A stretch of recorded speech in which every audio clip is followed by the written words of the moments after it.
Hello! Good morning mga ka-farmers. Yan. Kumusta kayo ngayon? Ang ganda ng umaga mga ka-farmers. Yan. Ito talaga yung hindi mabayaran. Hindi mabayad-bayaran na kagandahan tuwing umaga sa gitna ng palayan. Ayan. Beautiful morning. Kita-kita nyo naman mga farmers, talagang yan, nakapagtanim na po halos lahat ng mga farmers dito sa aming lugar. Ayan. At sana naman dire-diretso na yung ganda ng panahon nang hindi na masira yung aming mga pananim. Ayan. Baka maganda po yung iba'y nasiraan na diretso pa rin at tanim pa rin yung mga masipag natin farmers. Yan, walang kasawa-sawa. Ayan, kahit talagang pagdating ng ani sa mababa yung presyo ng palay.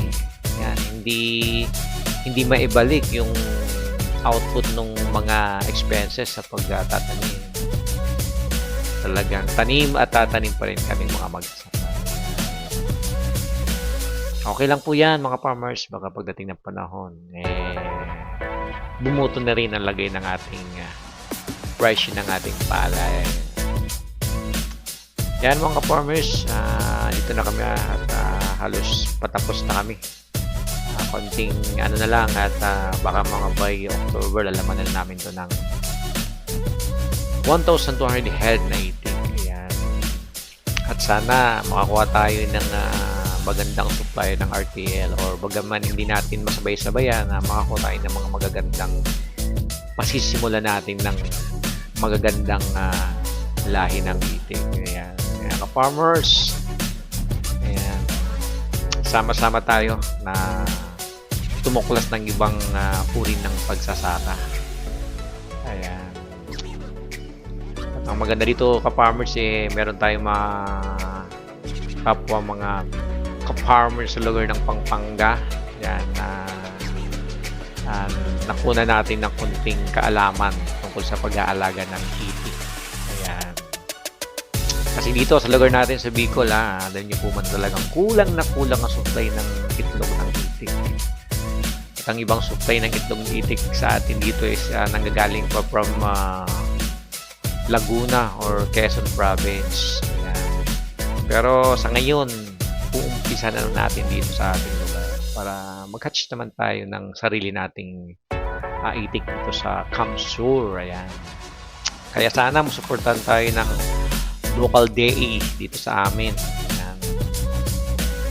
Kasi po talagang ang dami at parami na parang parang laging dugi sa pagsasaka ng palay dahil sa hindi regulated na presyo ng ating palay mga ka-farmers. Kaya sana mapansin din yung mga magsasaka o kapwa natin magsasaka. Bigyan talaga ng pansin.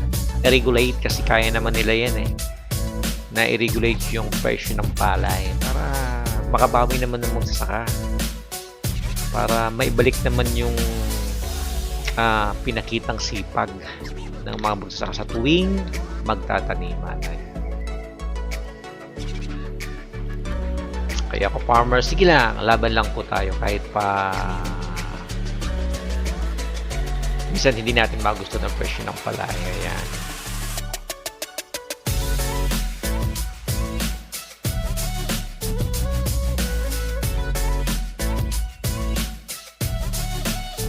At sa ating bossing si Kuya Peps. Kuya Peps, ayan na, malapit na tayo magsimula. Ayan. Kuting gambot na lang at tatapusin na natin to at maglagay na tayo ng RTL sa ating itik building. Ayan. Ayan, ganda ng tanawin. Pag maganda yung umaga dito sa amin at sarap ng hangin at sarap ng hapin. Kaya uulitin mga ka-farmers. Ayan. So ulitin nating content. Ayan. Baka may laman na to at i-inform ko kayo at i-update. Ayan. Thank you!